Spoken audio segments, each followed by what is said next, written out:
Je me suis réveillé sur le sol de la salle de bain à 3h18 du matin avec des ambulanciers qui attachaient un masque à oxygène sur mon visage et mon frère debout dans l'embrasure de la porte, son téléphone à la main, en train de filmer. Il n'aidait pas.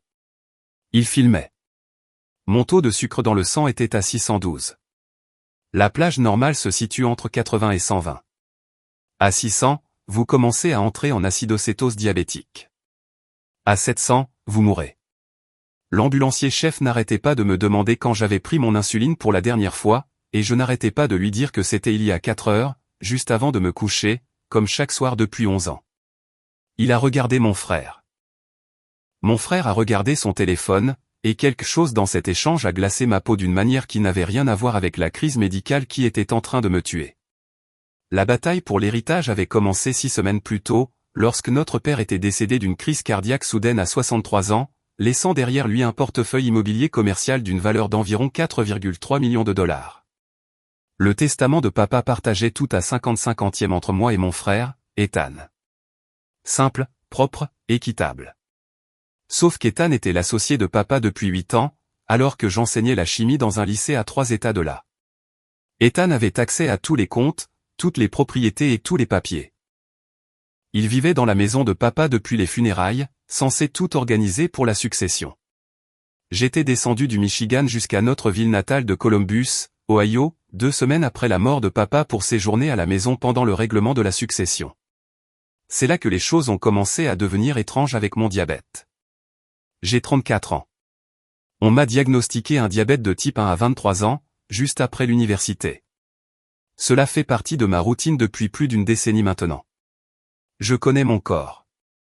Je connais les signes avant-coureurs d'une glycémie élevée, soif excessive, miction fréquente, vision trouble, fatigue. Je sais ce que l'on ressent avec un bon contrôle par rapport à un mauvais. Et j'avais un excellent contrôle depuis des années. Mon dernier test d'hémoglobine glyquée, 3 mois avant la mort de papa, était de 6,2, ce qui est presque parfait pour un diabétique. Mon endocrinologue, le docteur Raymond Kushner du centre médical d'Ann Arbor, m'avait littéralement félicité lors de mon dernier rendez-vous. Alors, quand j'ai commencé à ressentir des symptômes d'hyperglycémie malgré une prise d'insuline rigoureuse, je me suis dit que c'était le stress. Le deuil fait des choses étranges au corps. Les niveaux de cortisol montent en flèche. Les cycles de sommeil sont perturbés. Les habitudes alimentaires changent. Il était logique que ma glycémie soit plus difficile à contrôler. Sauf qu'elle n'était pas seulement plus difficile à contrôler, elle était totalement incontrôlable. Je vérifiais ma glycémie avant de faire mon injection nocturne d'insuline à action prolongée. Disons qu'elle était à 140 légèrement élevée mais gérable. J'injectais ma dose habituelle de 32 unités, la même dose que je prenais depuis 2 ans. Puis je vérifiais à nouveau le matin, m'attendant à ce qu'elle soit aux alentours de 90 à 110. Au lieu de cela, elle était à 380, 420 ou 511. Des chiffres que je n'avais pas vus depuis mon diagnostic, quand je ne savais pas encore comment gérer la maladie. Des chiffres qui n'avaient aucun sens compte tenu de mes doses d'insuline. J'ai commencé à vérifier ma glycémie toutes les 2 heures, réglant même des alarmes pour me réveiller pendant la nuit. Le schéma était constant et terrifiant, mon insuline ne fonctionnait tout simplement pas. J'ai appelé le cabinet du docteur Kushner un jeudi matin après une nuit particulièrement mauvaise où ma glycémie avait atteint 489. J'ai parlé avec son infirmière praticienne, Laura Finn, qui gérait mes soins depuis 18 mois. Elle a posé toutes les bonnes questions. Avais-je changé mon régime alimentaire? Non. Étais-je malade d'une infection? Non. Étais-je soumis à un stress inhabituel? Eh bien, oui. Mon père venant de mourir et je m'occupais de sa succession. Elle a expliqué que les hormones du stress pouvaient absolument provoquer une résistance à l'insuline, rendant mes doses habituelles moins efficaces. Elle a augmenté ma dose nocturne d'action prolongée de 32 à 40 unités et m'a dit de rappeler dans 3 jours si les choses ne s'amélioraient pas. Elles ne se sont pas améliorées, elles ont empiré. Ethan se montrait incroyablement serviable pendant cette période. Il avait remarqué que je ne me sentais pas bien et n'arrêtait pas de me demander s'il pouvait faire quoi que ce soit. Il m'apportait des bouteilles d'eau quand je mentionnais que j'avais soif. Il proposait de préparer le dîner pour que je puisse me reposer. Il posait des questions sur mes chiffres de glycémie et hochait la tête avec sympathie quand je lui disais à quel point ils étaient élevés. Un soir, il s'est assis avec moi dans la cuisine pendant que je préparais mon injection. Est-ce que c'est effrayant, a-t-il demandé, me regardant aspirer l'insuline du flacon dans la seringue. De savoir que tu dois faire ça chaque jour sinon tu meurs? Je lui ai répondu, on s'y habitue. On ne pense plus vraiment aux enjeux. Ça devient une routine, comme se brosser les dents. Il a hoché la tête lentement, fixant le flacon d'insuline sur le comptoir. Où est-ce que tu gardes ça? Dans le frigo, lui ai-je dit. Oui, dans la porte du frigo de la salle de bain à l'étage, le petit que papa avait fait installer quand maman était malade. Ethan le savait, il avait vécu dans cette maison mais il a posé la question quand même. L'avocat de la succession, Thomas Greffield du cabinet Greffield & Associates, a programmé notre première réunion officielle un lundi matin, 3 semaines après mon arrivée. À ce stade, je me sentais vraiment mal. L'hyperglycémie soutenue provoquait toutes sortes de symptômes secondaires, fatigue constante, difficulté à se concentrer et vision trouble qui rendaient la lecture des documents douloureuse. De fréquents allers-retours aux toilettes ont interrompu la réunion à plusieurs reprises. Greffield marquait sans cesse des pauses dans son explication du processus de succession pour me demander si j'avais besoin d'une pause. Je m'excusais sans cesse en disant que j'allais bien, que je gérais simplement quelques problèmes de santé. Ethan était assis de l'autre côté de la table de conférence, les mains jointes, l'air inquiet et patient. Peut-être devrions-nous reporter, a-t-il suggéré après mon 3e passage aux toilettes. Tu ne te sens manifestement pas bien. Greffield a convenu que ce serait peut-être préférable. Nous avons reporté à lundi suivant. Je suis sorti de cette réunion humilié et frustré. J'avais l'air incompétent devant l'avocat de notre père. Pire encore, j'avais l'air instable, comme si je ne pouvais pas assumer des responsabilités d'adulte élémentaire. Ce soir-là, j'ai augmenté ma dose d'insuline sans appeler le cabinet du docteur Kushner au préalable. J'ai pris 50 unités au lieu de 40. C'était imprudent et potentiellement dangereux de faire un tel bond sans supervision médicale, mais j'étais désespéré. Je devais stabiliser ma glycémie avant la prochaine réunion avec Greffield. Je ne pouvais pas me permettre d'avoir l'air de m'effondrer pendant la procédure de succession. Cette nuit-là, ma glycémie avant le coucher était de 352. Le lendemain matin, elle était de 534. J'avais pris 50 unités d'insuline à action prolongée, et ma glycémie avait augmenté de 182 points.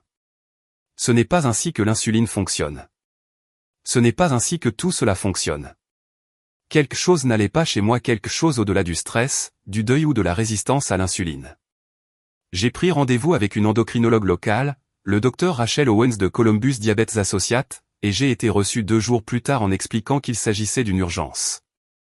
Le Dr Owens était dans la cinquantaine, avec des cheveux gris parsemés et ce genre d'attitude calme et analytique que l'on recherche chez un spécialiste face à une crise médicale. Elle a examiné mes journaux de glycémie, mes relevés de dosage d'insuline et mon récent test d'hémoglobine glyquée du Michigan. Puis elle m'a examiné, vérifiant mes sites d'injection pour détecter des signes de lipohypertrophie, qui est un tissu cicatriciel pouvant empêcher l'absorption correcte de l'insuline. Tout semblait normal. Elle a prescrit des analyses de sang complètes, incluant un test de peptide C pour mesurer ma fonction pancréatique, un dépistage d'autres déséquilibres hormonaux et un test pour exclure les anticorps anti-insuline. Je vais être honnête avec vous, a-t-elle dit en retirant ses gants d'examen. Cette présentation n'a pas de sens physiologique. Vous devriez répondre à ces doses d'insuline. Nous devons comprendre pourquoi ce n'est pas le cas. Les résultats sanguins sont arrivés sous 48 heures. Tout était normal. Mon pancréas ne produisait pas d'insuline, ce qui était attendu pour un diabète de type 1. Ma fonction thyroïdienne était normale. Pas d'infection, pas de déséquilibres hormonaux, pas d'anticorps anti-insuline. Le docteur Owens m'a appelé personnellement pour discuter des résultats. Je veux que vous reveniez et que vous apportiez vos flacons d'insuline, a-t-elle dit. Tous ceux que vous utilisez actuellement et tous ceux que vous avez en réserve. Je veux les faire tester. J'ai demandé ce qu'elle pensait être le problème. Il y a eu une longue pause au bout du fil. Je ne veux pas spéculer avant d'avoir exclu les facteurs environnementaux, a-t-elle dit prudemment. Mais si votre insuline est mal conservée ou s'il y a eu une contamination, cela pourrait expliquer pourquoi elle ne fonctionne pas. Pouvez-vous venir demain matin? J'ai dit oui. J'ai rassemblé tous mes flacons d'insuline ce soir-là. J'en avais 3, celui que j'utilisais actuellement dans le frigo de la salle de bain, un de rechange dans le même frigo, et un non ouvert dans ma trousse de voyage que j'avais apporté du Michigan. Je les ai alignés sur ma commode pour les apporter au Dr Owens le matin. Puis je suis descendu préparer le dîner. Ethan était dans la cuisine, regardant son téléphone. « Ça va ?» a-t-il demandé en levant les yeux. « Tu as l'air stressé ces derniers temps. » Je lui ai dit que j'allais bien, que j'étais juste frustré par mes problèmes de glycémie. Il a hoché la tête avec sympathie. « Eh bien, dis-moi s'il y a quoi que ce soit que je puisse faire pour t'aider. On est ensemble là-dedans, n'est-ce pas? Papa aurait voulu qu'on prenne soin l'un de l'autre. » Je l'ai remercié et j'ai réchauffé des restes. Après le dîner, je suis remonté préparer mon injection nocturne. Quand j'ai voulu prendre les flacons sur ma commode, le flacon de rechange n'était plus à la même place que je l'avais laissé. Pas une différence flagrante, juste légèrement décalé, peut-être de 2 ou 3 cm vers la gauche, le genre de choses qu'on ne remarque pas si on n'y prête pas attention. Mes mains ont commencé à trembler. Je me suis dit que j'étais paranoïaque. Je me suis dit que le stress de la mort de papa, la succession et mes problèmes médicaux me faisaient voir des complots là où il n'y en avait pas. Je me suis dit qu'Ethan ne ferait pas une chose pareille. C'était mon frère. Nous avions grandi ensemble. Nous avions partagé une chambre jusqu'à mon départ pour l'université. Il était là quand on m'a diagnostiqué mon diabète, m'aidant à apprendre à gérer les injections et les tests de glycémie. Il m'appelait tous les quelques mois juste pour prendre des nouvelles, me demandant comment j'allais et si mon diabète était sous contrôle. Il tenait à moi. Mais je me suis aussi souvenu de quelque chose que papa avait dit environ 1 an avant de mourir. Lors d'un de nos appels, il avait mentionné qu'Ethan insistait pour changer la structure de l'entreprise afin de devenir le propriétaire principal avec papa comme associé passif. Papa avait refusé. « J'ai bâti cette boîte », avait-il dit.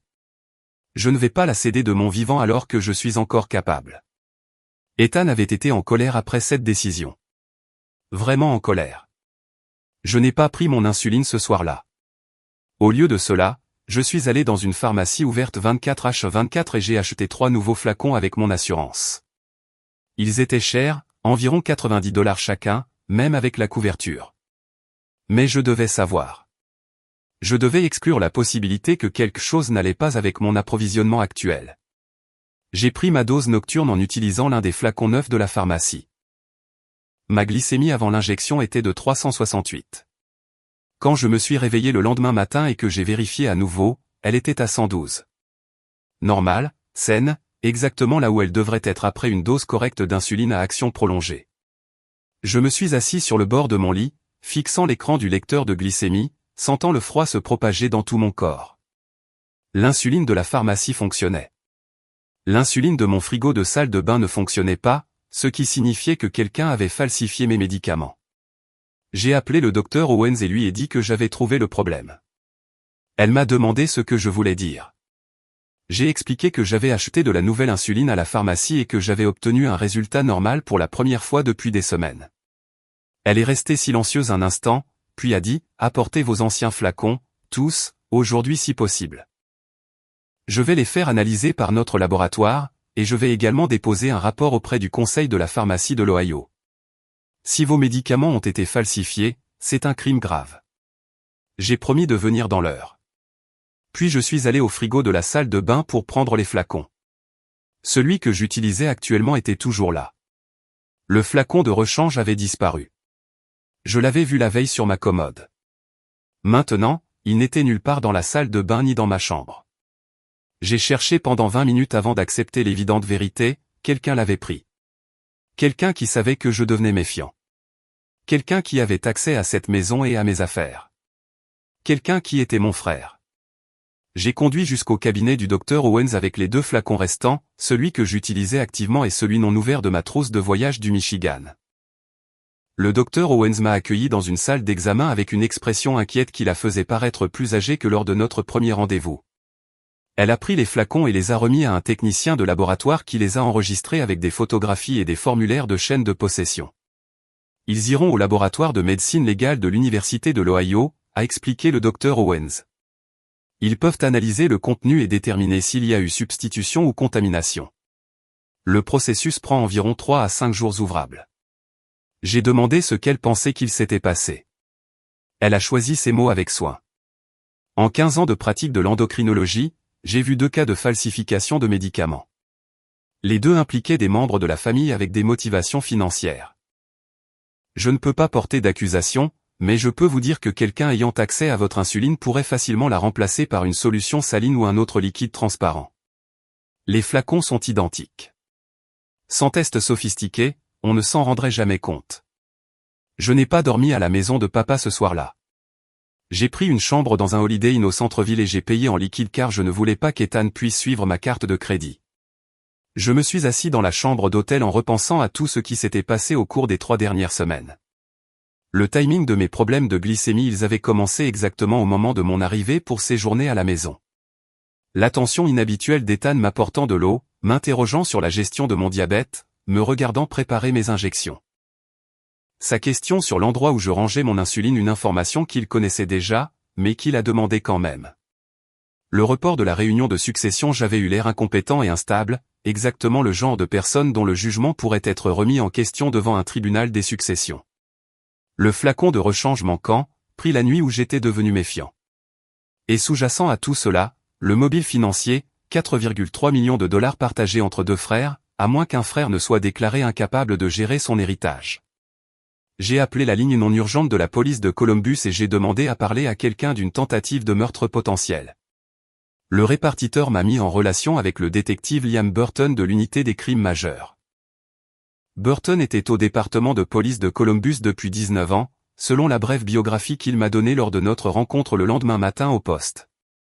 Il était dans la quarantaine, avec des cheveux grisonnants et les yeux fatigués de quelqu'un qui avait vu trop de trahison familiale. Je lui ai tout dit, la mort de papa, la succession valant des millions, ma crise de glycémie inexplicable, l'insuline qui avait cessé de fonctionner, le flacon de rechange manquant, l'insuline de la pharmacie qui fonctionnait parfaitement. Burton a écouté sans m'interrompre, prenant des notes sur un bloc-notes jaune. Quand j'ai eu fini, il a posé son stylo et m'a regardé directement. « Avez-vous toujours accès à la maison de votre père ?» a-t-il demandé. J'ai dit oui, j'avais toujours ma clé. N'y retournez pas seul, a dit Burton. Si ce que vous décrivez est exact, votre frère a tenté de vous tuer. Le fait qu'il filme vos urgences médicales suggère qu'il documente votre prétendue instabilité à des fins juridiques. C'est prémédité. C'est sophistiqué. C'est quelqu'un qui a planifié chaque étape. Le détective Burton a chargé l'officier Kai Nakamura de m'accompagner à la maison pour récupérer mes affaires et toute preuve éventuelle. Nakamura était plus jeune, peut-être la fin de la vingtaine, avec le genre de concentration intense qui vous fait vous sentir à la fois protégé et légèrement nerveux. Nous sommes arrivés à la maison à 11h un vendredi. La voiture d'Ethan n'était pas là. Je nous ai fait entrer avec ma clé et je suis allé directement à l'étage dans la salle de bain. Le flacon d'insuline que j'utilisais était toujours dans la porte du frigo. Nakamura l'a photographié en place, puis l'a soigneusement mis sous scellé comme preuve, documentant tout avec une caméra corporelle. Nous avons ensuite fouillé ma chambre. Dans la poubelle à côté de ma commode, enfoui sous des papiers froissés et des mouchoirs, Nakamura a trouvé un flacon d'insuline vide. Pas l'un des miens, un flacon supplémentaire jeté négligemment par quelqu'un qui pensait qu'il serait emporté avec les ordures ordinaires. Nakamura l'a également mis sous scellé. Ensuite, nous avons fouillé la chambre d'Ethan. Je me sentais coupable de faire ça. Envahissant. Comme si je violais une frontière fondamentale de confiance entre frères. Mais Nakamura était méthodique et professionnel, vérifiant les tiroirs et les placards avec une efficacité exercée. Dans la table de chevet d'Ethan, sous une pile de documents financiers liés à la succession de papa, Nakamura a trouvé une boîte de flacons de solution saline, du genre utilisé pour l'irrigation des plaies ou les procédures médicales. Le genre de liquide qui ressemble exactement à l'insuline si l'on ne prête pas attention à l'étiquette. Nakamura a soulevé la boîte sans la toucher directement, utilisant un stylo pour ouvrir le couvercle. 3 flacons manquaient dans l'emballage d'origine de 12. Nakamura a tout photographié sous plusieurs angles, puis a mis toute la boîte sous scellé. Nous allons tester cela par rapport à vos flacons d'insuline, a-t-il dit. Si le contenu correspond, nous aurons une preuve matérielle de substitution. Combiné à la documentation médicale de votre médecin, cela devient une affaire poursuivable. Nous chargions les preuves dans la voiture de patrouille de Nakamura quand le véhicule d'Ethan s'est engagé dans l'allée. Il est sorti lentement, regardant alternativement entre moi, l'officier en uniforme et les sacs de preuves avec une expression qui passait par la confusion, l'inquiétude et autre chose. Quelque chose de calculé. « Qu'est-ce qui se passe ?» a-t-il demandé, adressant la question à moi plutôt qu'à Nakamura. « Est-ce que tout va bien ?» Il s'est passé quelque chose? Je n'ai rien dit. Nakamura s'est avancé, son badge bien visible. Je suis l'officier Nakamura de la police de Columbus. Nous collectons des preuves liées à une enquête en cours. Résidez-vous dans cette demeure? Ethan a hoché la tête, ses yeux ne quittant jamais mon visage. C'est la maison de mon père. Mon frère et moi y séjournons tous les deux pendant le règlement de la succession. Quelle enquête? Quelle preuve? Nakamura n'a pas répondu. Au lieu de cela, il a demandé à Ethan de s'écarter pendant que nous finissions de charger le véhicule. Ethan a obtempéré, mais je pouvais voir son esprit travailler, essayant de comprendre ce que je savais et ce que je pouvais prouver. Le détective Burton m'a appelé ce soir-là avec les résultats préliminaires du laboratoire de médecine légale de l'Université de l'Ohio. Ils avaient accéléré l'analyse compte tenu des allégations de tentative de meurtre. Le flacon que vous utilisiez activement, a déclaré Burton, contient environ 70% de solution saline et 30% d'insuline. Pas assez d'insuline pour être thérapeutiquement efficace, mais assez pour que vous ne vous rendiez pas immédiatement compte que quelque chose ne va pas. La dilution saline explique pourquoi votre glycémie continuait de grimper malgré la prise de ce que vous pensiez être des doses adéquates. Le flacon non ouvert de votre trousse de voyage et de l'insuline pure aucune falsification et le flacon vide que nous avons trouvé dans vos ordures correspond aux boîtes de solution saline dans la chambre de votre frère. Même fabricant, même numéro de lot. J'ai demandé ce qui allait se passer ensuite. Maintenant, nous montons le dossier, a dit Burton. Nous avons des preuves physiques, une documentation médicale et l'opportunité. Ce dont nous avons besoin, c'est du mobile, de témoignages et de toute preuve montrant l'intérêt financier de votre frère à ce que vous paraissiez incompétent. J'ai contacté Thomas Greyfield, l'avocat de la succession, et j'ai demandé des copies de toute la correspondance entre lui et Ethan au cours des 6 dernières semaines. Greyfield était professionnellement réticent jusqu'à ce que j'explique qu'il y avait une enquête policière active pour fraude successorale potentielle et tentative de meurtre. Cela a considérablement changé son ton. Il a envoyé les courriels en moins de 2 heures. Il y avait 37 messages au total. La plupart étaient des questions de routine sur les procédures de succession et l'évaluation des propriétés, mais 5 messages envoyés sur une période de 2 semaines exprimaient des inquiétudes quant à ma capacité à gérer mon héritage. Le premier courriel, envoyé 3 jours après mon arrivée à la maison, je m'inquiète pour la santé de mon frère. Il semble très désorganisé et a du mal à gérer son diabète. Existe-t-il une procédure d'évaluation médicale si l'un des héritiers semble incapable de gérer ses responsabilités financières? Le deuxième courriel, 5 jours plus tard, mon frère a dû quitter notre réunion à plusieurs reprises en raison de problèmes de santé et semblait confus sur des détails de base de la succession. Je veux m'assurer qu'il soit protégé, même si cela signifie une surveillance supplémentaire de sa part. Le schéma se poursuivait, chaque message documentant soigneusement mon apparent déclin tout en positionnant Ethan comme le frère inquiet et responsable essayant de nous protéger tous les deux. Le docteur Owens a fourni un rapport médical complet détaillant mes 11 ans d'excellente gestion du diabète, ma récente crise d'hyperglycémie inexpliquée et la normalisation immédiate de ma glycémie une fois que j'étais passé à une insuline non compromise. Sur la base des antécédents médicaux du patient et de la confirmation en laboratoire de la falsification de l'insuline, écrivait-elle dans sa conclusion, mon opinion professionnelle est que les épisodes hyperglycémiques du patient ont été induits de manière iatrogène par une substitution intentionnelle de médicaments. Sans intervention, le patient aurait progressé vers une acidocétose diabétique, un coma et probablement la mort en quelques jours ou semaines. Elle a joint mes journaux de glycémie, montrant le contraste spectaculaire entre les 3 semaines d'utilisation d'insuline falsifiée et l'amélioration immédiate avec l'insuline de la pharmacie. La documentation était accablante et irréfutable. Le détective Burton a convoqué Ethan pour un interrogatoire un lundi matin, exactement 4 semaines après que les ambulanciers m'eurent trouvé inconscient sur le sol de la salle de bain. Je n'étais pas présent pour l'entretien, mais Burton a tout enregistré et m'en a fait écouter des extraits plus tard.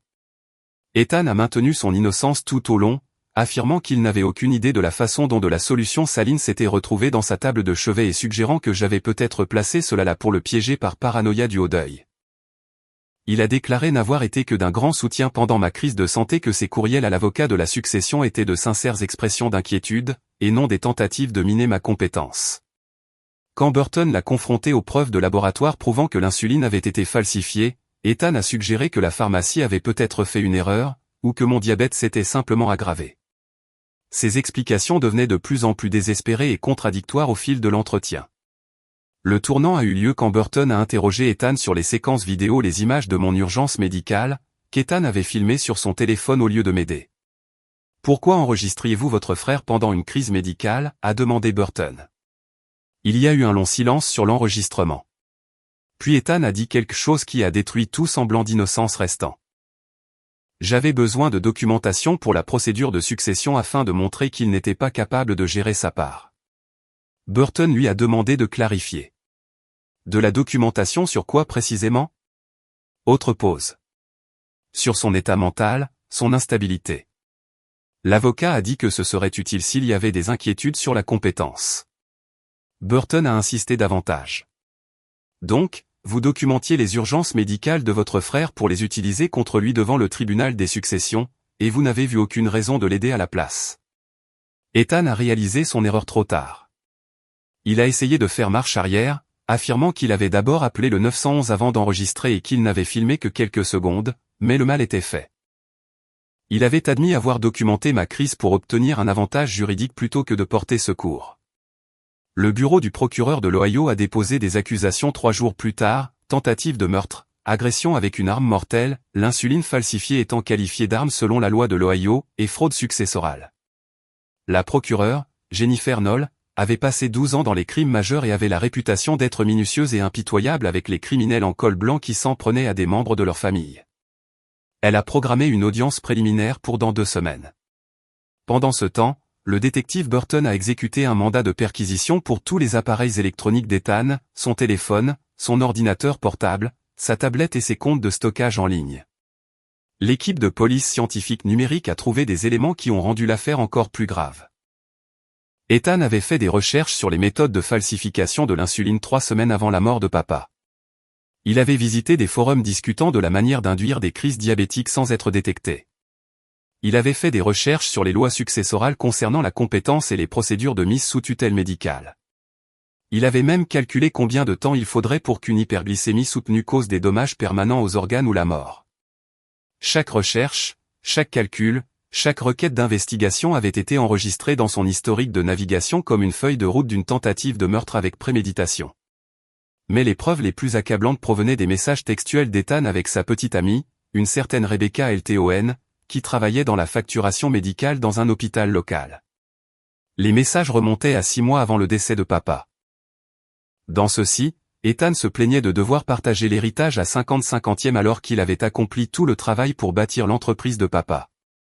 Il écrivait des choses comme « Pourquoi devrait-il en obtenir la moitié alors qu'il est parti depuis des années ?» et « Il doit y avoir un moyen de contester le testament. » Rebecca avait apparemment suggéré d'utiliser mon diabète contre moi, ne doit-il pas prendre de l'insuline tous les jours? Et si quelque chose arrivait avec ça? Comme s'il semblait vraiment malade ou instable. La réponse d'Ethan, c'est génial. S'il ne peut pas gérer sa propre santé, comment peut-il gérer des millions de dollars? La chaîne de messages s'est poursuivie pendant des semaines, Rebecca fournissant des informations sur le stockage et l'efficacité de l'insuline, Ethan planifiant le moment de faire l'échange, et tous deux discutant de la manière de documenter mon déclin à des fins juridiques. L'audience préliminaire fut brève et brutale. Le procureur Knoll a présenté les preuves matérielles, la documentation médicale, les messages textes et l'historique de recherche.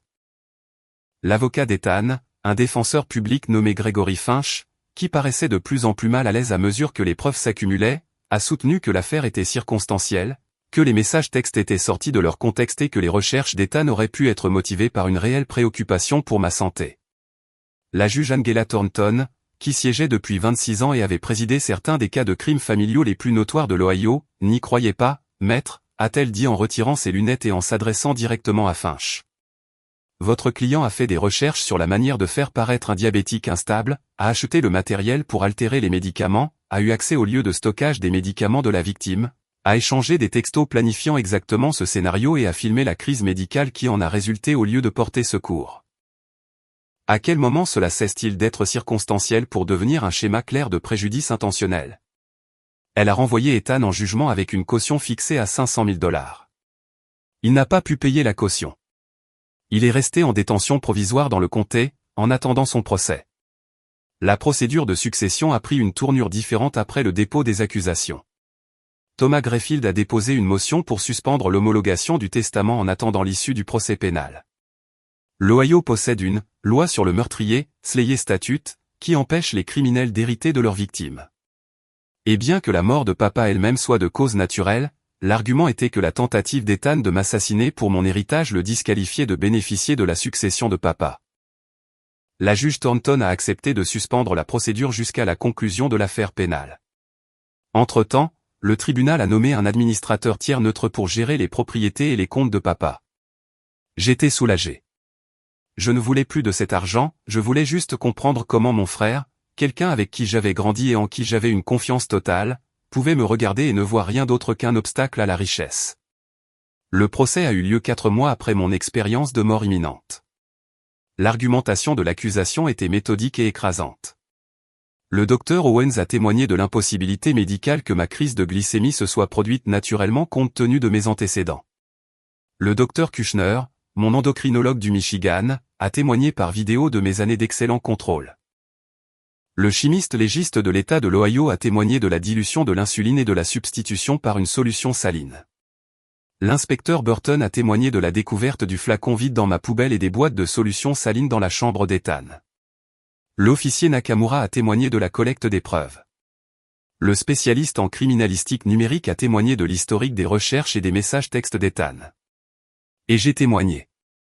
J'ai témoigné avoir vu mon frère me filmer pendant une urgence médicale au lieu de m'aider, de la disparition du flacon d'insuline de secours, et d'avoir réalisé que quelqu'un que j'aimais avait passé des semaines à m'empoisonner systématiquement. La défense d'Ethan était faible et désespérée. L'avocat Finch a tenté de soutenir que Rebecca Elthoen avait été le cerveau de l'opération, qu'elle avait manipulé Ethan pour qu'il s'engage dans ce stratagème, et qu'il n'avait fait que suivre ses suggestions sans vraiment en comprendre les conséquences. Le jury n'a pas mordu à l'hameçon. Ethan avait 36 ans, c'était un homme d'affaires prospère qui avait co-géré un portefeuille immobilier de plusieurs millions de dollars. Il n'était pas une victime naïve égarée par une petite amie. Les messages textes le montraient en train de planifier, de rechercher et d'exécuter activement l'altération des médicaments. Rebecca a été inculpée séparément en tant que complice et a accepté un accord de plaidoyer, acceptant de témoigner contre Ethan en échange d'une peine réduite. Son témoignage fut dévastateur. Elle a décrit comment Ethan lui avait demandé conseil pour faire paraître quelqu'un médicalement peu fiable, comment il avait spécifiquement mentionné mon diabète comme une vulnérabilité, et comment il avait ri de me voir devenir plus malade alors qu'il documentait tout pour le dossier de succession. Le jury a délibéré pendant moins de 3 heures. Coupable de tous les chefs d'accusation, tentative de meurtre au premier degré, agression avec une arme mortelle et fraude successorale. La juge Thornton a fixé le prononcé de la peine 2 semaines plus tard. Ce jour-là, elle a fait une déclaration dont je me souviendrai toute ma vie. Monsieur Lawson, a-t-elle dit, s'adressant directement à Ethan alors qu'il se tenait debout dans sa combinaison orange et ses entraves. Vous avez regardé votre frère et n'avez vu que de l'argent. Vous avez pris sa confiance, son amour et sa vulnérabilité médicale pour les transformer en armes au service de la cupidité. Vous avez recherché comment le tuer assez lentement pour que cela ressemble à des causes naturelles ou à une mauvaise gestion médicale. Vous avez documenté sa souffrance non pas pour l'aider, mais pour l'utiliser contre lui. Vous avez volé des semaines de sa vie et avez failli tout lui voler. Ce tribunal considère que vos actions figurent parmi les plus insensibles et les plus calculées qu'il ait rencontrées. Elle l'a condamné à 23 ans de prison d'État sans possibilité de libération conditionnelle pendant les 15 premières années. Rebecca Elthoen a écopé de 7 ans pour complot et complicité de tentative de meurtre. La procédure de succession a repris après la condamnation. En vertu de la loi sur le meurtrier de l'Ohio, Ethan a été disqualifié de tout héritage de la succession de papa. Sa part entière de 50% m'est revenue par défaut. J'ai tout hérité, les propriétés, l'entreprise, les comptes bancaires, la totalité des 4,3 millions de dollars plus la plus-value intervenue pendant les 8 mois de procédure judiciaire. Thomas Greyfield a géré le transfert final avec une efficacité professionnelle. Lorsqu'il m'a remis le dernier document à signer, il a dit quelque chose qui m'a frappé comme étant à la fois vrai et terrible, votre père a bâti cet héritage pour subvenir aux besoins de ses 2 fils. Cela doit lui briser le cœur, où qu'il soit, de savoir qu'un fils a tenté d'assassiner l'autre pour cela. J'ai signé les papiers et je suis sorti du bureau de Greyfield en tant qu'unique héritier de tout ce pour quoi papa avait travaillé, et tout ce que je ressentais était un grand vide.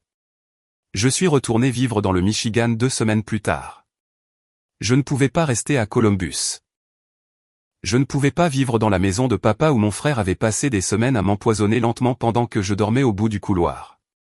J'ai vendu la maison et la plupart des propriétés, ne gardant que 2 petits immeubles commerciaux qui généraient des revenus locatifs réguliers. L'argent a été placé dans des comptes fiduciaires gérés par des conseillers financiers que je n'avais jamais rencontré, des gens sans lien avec ma famille ou notre histoire. Je ne voulais pas y penser. Je ne voulais pas le gérer. Je ne voulais pas de cette richesse qui avait failli me tuer. J'ai recommencé à enseigner la chimie au lycée. Mes élèves n'avaient aucune idée de ce que j'avais traversé. Ils me connaissaient simplement comme M. Lawson, le professeur qui utilisait parfois la gestion du diabète comme exemple lors de cours sur la biochimie et les interactions moléculaires. Le docteur Kushner m'a recommandé de voir un thérapeute pour traiter tout ce qui s'était passé. J'ai commencé à voir la docteure Monica Alvarez, une spécialiste des traumatismes à Ann Arbor qui avait travaillé avec des victimes de violences familiales. Les premières séances consistaient simplement à essayer d'articuler ce que l'on ressentait en réalisant que mon frère m'avait regardé devenir de plus en plus malade sans rien faire, m'avait activement rendu plus malade, avait filmé mon expérience de mort imminente comme s'il s'agissait d'un contenu pour son dossier juridique. La docteure Alvarez m'a aidé à comprendre que le traumatisme de la trahison est différent des autres types de traumatisme car il détruit votre capacité de base à faire confiance. Vous devez reconstruire votre sentiment de sécurité à partir de zéro, a-t-elle déclaré.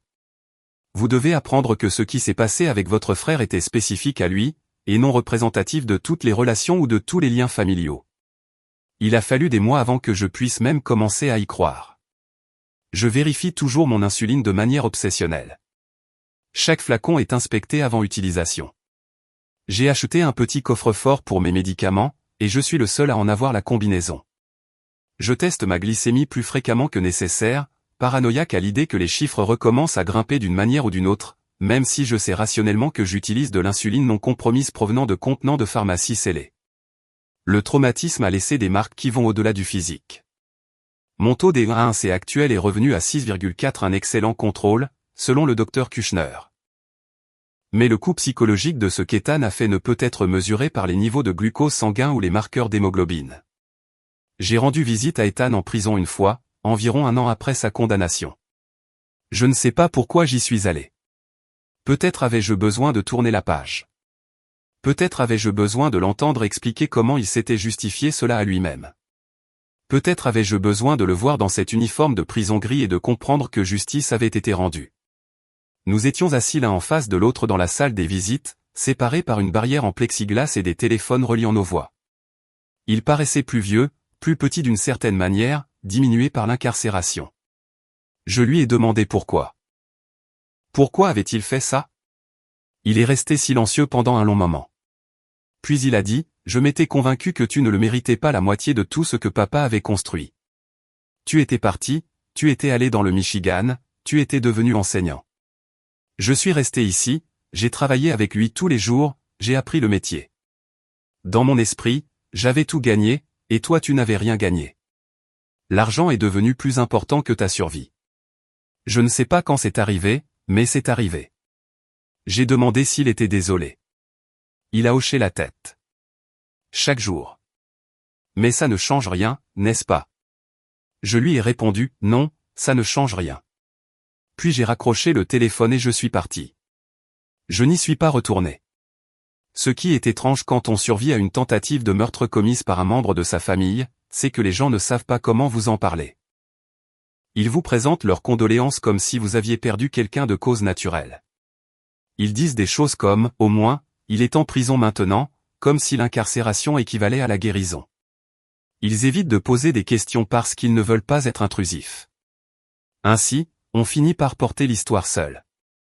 Mes collègues du lycée savent ce qui s'est passé, cela a fait la une des journaux locaux dans le Michigan aussi. Mais personne n'en parle. Je suis juste le professeur de chimie qui prend son insuline avant le déjeuner et qui, parfois, est un peu absent lors des réunions du personnel parce que je me souviens de ce que j'ai ressenti en me réveillant avec des ambulanciers me fixant un masque sur le visage alors que mon frère se tenait dans l'embrasure de la porte en train de filmer. La docteure Alvarez dit que je fais des progrès.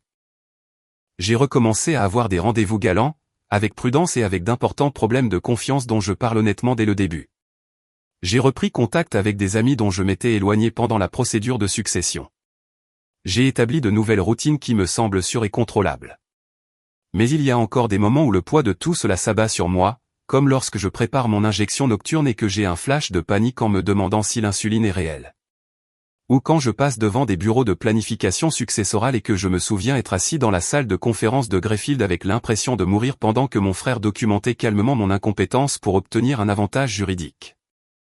Ou quand je vois des reportages sur des familles déchirées par des conflits d'héritage, et que je pense au fait que papa n'aurait jamais pu imaginer que sa succession deviendrait mon arme de tentative de meurtre. L'argent de la succession de papa dort sur des comptes auxquels j'accède rarement. Je vis avec mon salaire d'enseignant, environ 64 000 $ par an, ce qui est suffisant pour un appartement convenable, une voiture fiable et un voyage occasionnel le week-end.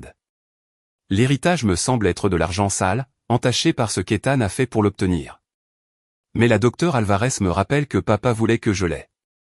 Que l'utiliser ne signifie pas accepter ce qu'Ethan a fait, que j'ai le droit de bénéficier de l'héritage de mon père sans porter la culpabilité des crimes de mon frère.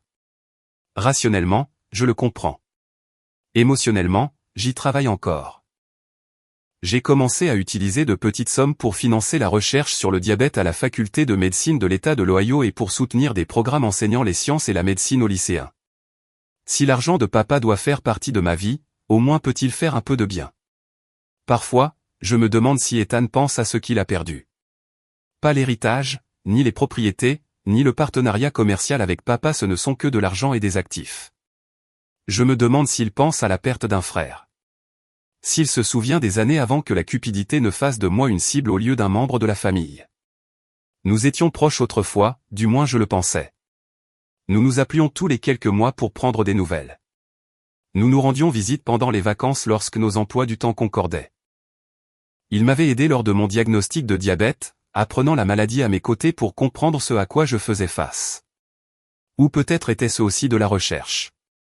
Peut-être qu'il était toujours en train de calculer, de chercher des avantages, de voir les relations comme des transactions. Je ne saurais jamais quels souvenirs étaient réels et lesquels étaient de la stratégie. Les mots de la juge Thornton me reviennent souvent à l'esprit, « Vous avez regardé votre frère et n'avez vu que de l'argent. » C'est ce qui me hante le plus. Pas le danger physique, ni même la trahison elle-même, mais la réduction de tout ce que nous avions été l'un pour l'autre à une somme en dollars. 2,15 millions de $, pour être exact. C'est ce qu'Ethan a décidé que ma mort valait. Le calcul est simple et terrifiant.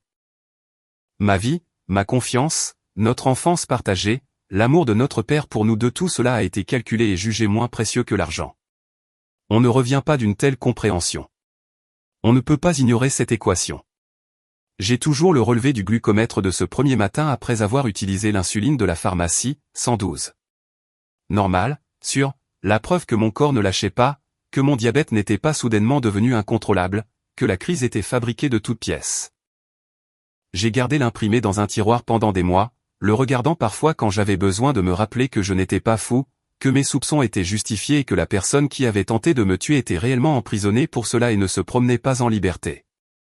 La docteure Alvarez a fini par suggérer que je me débarrasse de cet imprimé, que le fait de conserver des preuves physiques me maintenait bloqué en mode survie alors que je devais avancer vers la guérison. Je l'ai jeté, mais je me souviens encore du chiffre 112, la preuve qui m'a sauvé la vie. L'affaire criminelle a fait les manchettes locales mais n'est jamais devenue nationale. Les enseignants de l'Ohio n'ont pas reconnu mon nom ou mon histoire à mon retour dans le Michigan.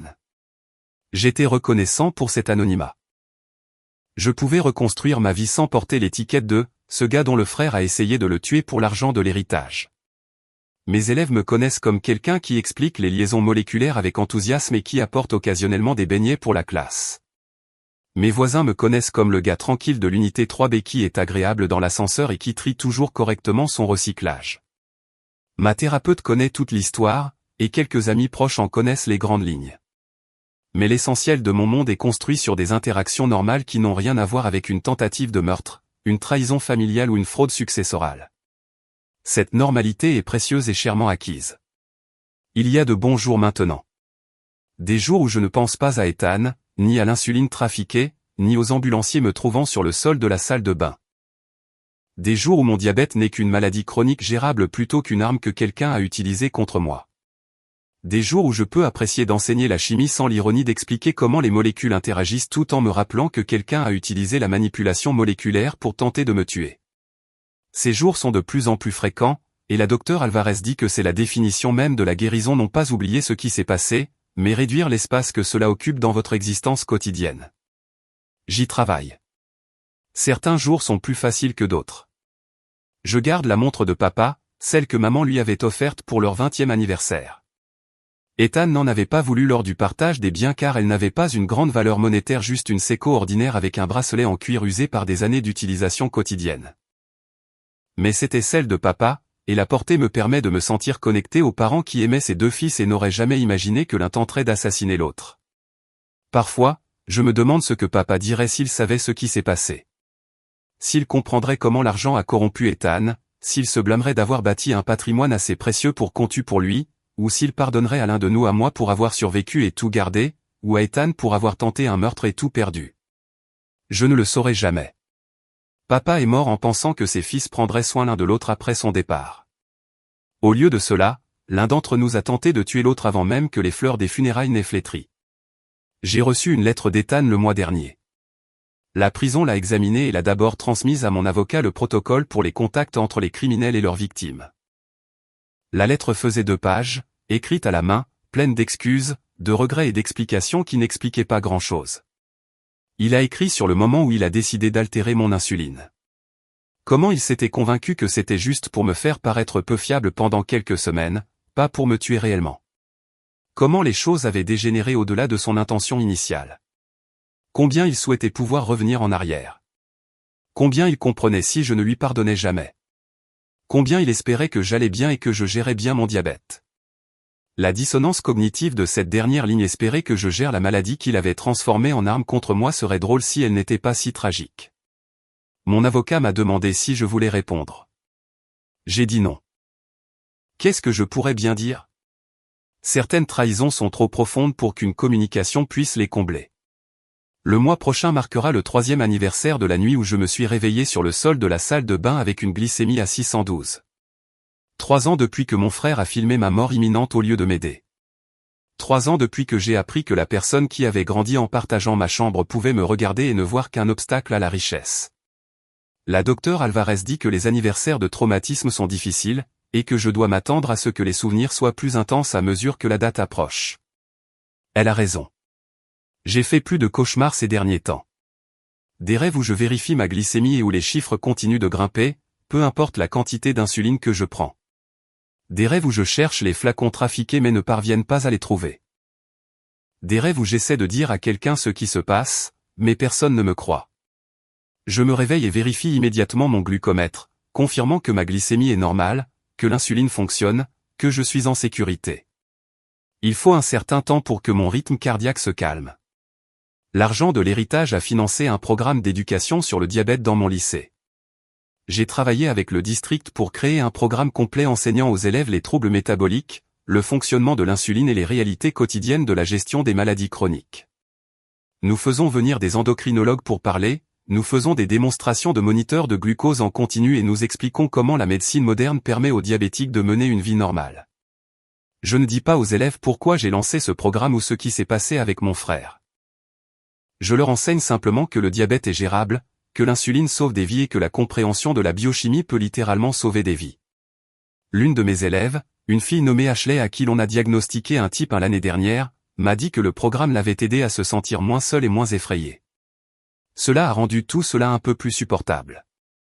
L'argent de papa, filtré par le crime d'Ethan et ma survie, aide une jeune fille de 15 ans à comprendre qu'elle va s'en sortir. Ce n'est pas une rédemption, mais c'est quelque chose. J'enseigne toujours la chimie. Je prends toujours mon insuline. Je vérifie toujours ma glycémie religieusement. Je vois toujours la docteure Alvarez chaque semaine. J'évite toujours Columbus et tout ce qui est associé à la succession de papa. J'ai encore des cauchemars où mon frère se tient dans l'embrasure de la porte avec son téléphone sorti pour filmer, mais je suis en vie. C'est le fait irréductible sous tout le reste. Ethan a tenté de me tuer méthodiquement et délibérément au cours de 3 semaines. Il a fait des recherches, a planifié, a exécuté et a documenté et je suis toujours là. Cette survie n'efface pas le traumatisme et ne guérit pas la trahison, mais elle compte. La juge Thornton a dit qu'Ethan m'avait volé des semaines de ma vie et avait failli tout me voler. Mais il ne l'a pas fait. Il est en prison pour 23 ans, et je suis dans le Michigan, enseignant les liaisons moléculaires à des élèves et menant une vie tranquille qu'il a tenté de me prendre. La dernière chose que la docteure Alvarez a dite lors de notre séance la plus récente concernait la réappropriation du récit. Votre frère a écrit une histoire où vous étiez un obstacle à supprimer, a-t-elle dit, mais vous écrivez une histoire différente maintenant. Une histoire où vous êtes un survivant, un enseignant, quelqu'un qui a pris une trahison incompréhensible et l'a transformée en plaidoyer et en éducation. C'est votre récit. C'est votre pouvoir. Je suis encore en train de comprendre ce que cela signifie en pratique. Certains jours, je me sens puissant, comme si j'avais surmonté quelque chose de formidable et que j'en étais sorti plus fort. D'autres jours, je me sens brisé, comme si la confiance qu'Ethan a brisée avait laissé des fissures qui ne guériront jamais complètement. Les deux choses sont probablement vraies. Les deux récits existent simultanément. Je suis un survivant et je suis blessé. J'ai tout hérité et j'ai perdu mon frère. Je suis en sécurité maintenant et je ne me sentirai plus jamais complètement en sécurité. C'est la réalité de la vie après une tentative de meurtre par un membre de la famille. On emporte tout avec soi, la survie et les cicatrices, et on construit la vie que l'on peut à partir de ce qui reste. Si vous avez aimé ceci, vous voudrez certainement voir les prochains aussi. Alors, abonnez-vous maintenant et faites-moi part de votre avis dans les commentaires.